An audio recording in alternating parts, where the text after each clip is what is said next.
What's up, y'all? It's Try. No podcast this week, but June 2nd is tomorrow, so people are voting um, whenever. Really, there's drop off ballots and mail in ballots, um, and then voting on the day of. What I noticed when I read the ballot is um, to make sure that if you're going to drop off your ballot, to if you can do it during post office hours to make sure someone actually stamps it and postmarks it. Historically, I haven't had a problem with just dropping off the ballot in a U.S. postal office mailbox. But I think they're saying just in case and to make sure it needs to arrive to the actual voting place set within 7 days of the drop off. So they're recommending 5 days before the actual voting date that you actually turn in your ballot or mail in your ballot. So I didn't know all this. Alternatively, you can go to a drop off location, which is different from just a U.S. postal office. So I went to a drop off location. It was a little confusing, but I was able to successfully finally drop off my ballot. But yeah, just different things, obviously, just to be aware of. Obviously, it's been talked about a lot, and I just want to make sure to get ahead of it. I think most folks know at this point that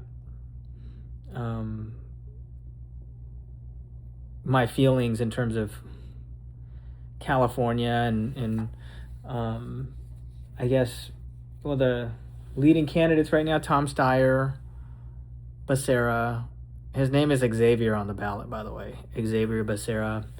And then Steve Hinton, basically endorsed by Trump. And to me, at least to me, Becerra seems the most qualified. Hinton is,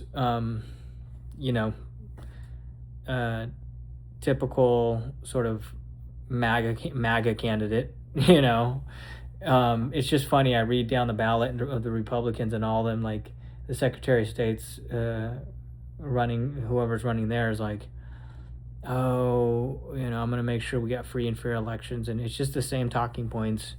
To me,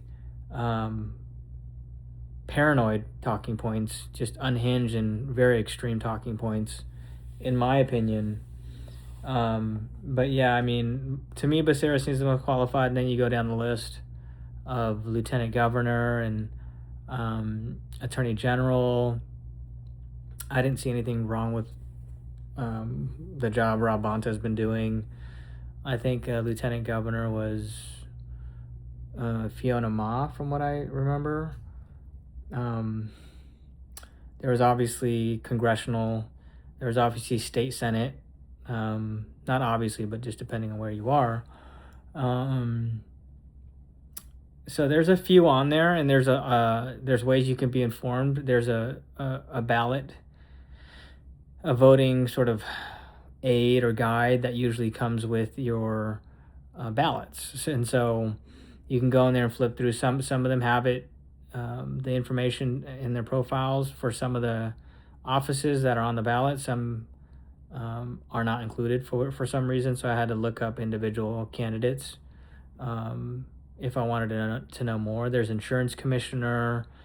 Some of it make it real easy, like the judges, there's only one candidate, and then for others it's like they make it easy, right? Republican, independent, or some other party, and then Democrat. So unfortunately, the governor's race, there's a bunch of Democrats running against one another, splitting the vote amongst each other. So, meaning Hinton has a decent chance of qualifying, I guess, for the ultimate governor's race. I don't even know historically how it worked. I only ever voted for governor one time, So, well, in terms of like, from what I remember, I didn't have to vote twice. So, but apparently the top two go head to head, and maybe there's another election. I don't know. I don't even know how it works. But the point is, get ahead of it.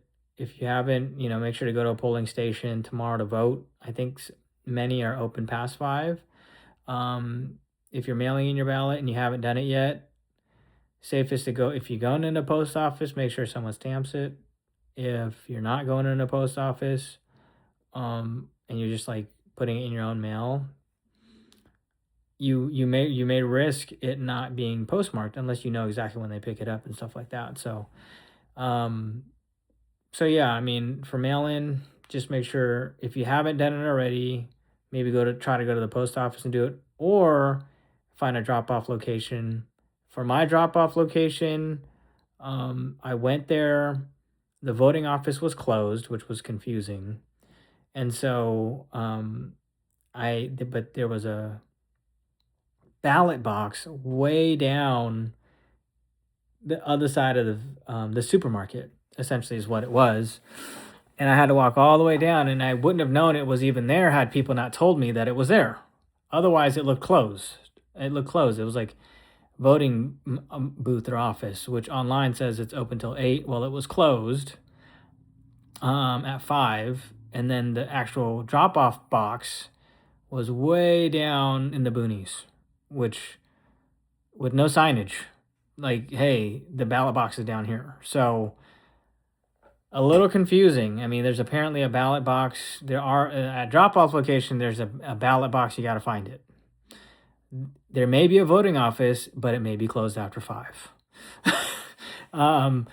If it's closed, it doesn't mean there's not a ballot box to drop it off at. So just go look for it. Maybe ask around the store, ask an employee, stuff like that. So just stuff to be aware of. I thought I'd get the information out about my experience mailing in my ballot. I've always, mailed in my ballot. It's a lot more convenient for me, so that I don't have to go during work hours to go vote. So just a friendly reminder to everybody, and sharing my thoughts. Obviously, I've been pretty open with who I think's the most qualified and for whatever office.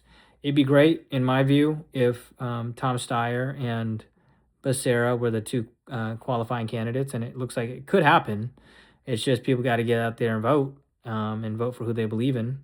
And again, Steyer's a Democrat, Becerra's a Democrat, but if you read his credentials, super credentialed. Hinton's like a media guy, like a Hegseth. I actually didn't even read. I've heard him in the media so often at this point, and he's a Donald Trump appointee, basically endorsed, basically. And Chad Bianco apparently is losing in the polls. It's no surprise he opens his mouth. You already know what's coming out of it, a bunch of nonsense. So there's my take, y'all. Like I said, no podcast. This is a little mini podcast, but it's all really focused around the vote. And hopefully y'all get a chance to get out there and vote. All right, y'all. Happy voting.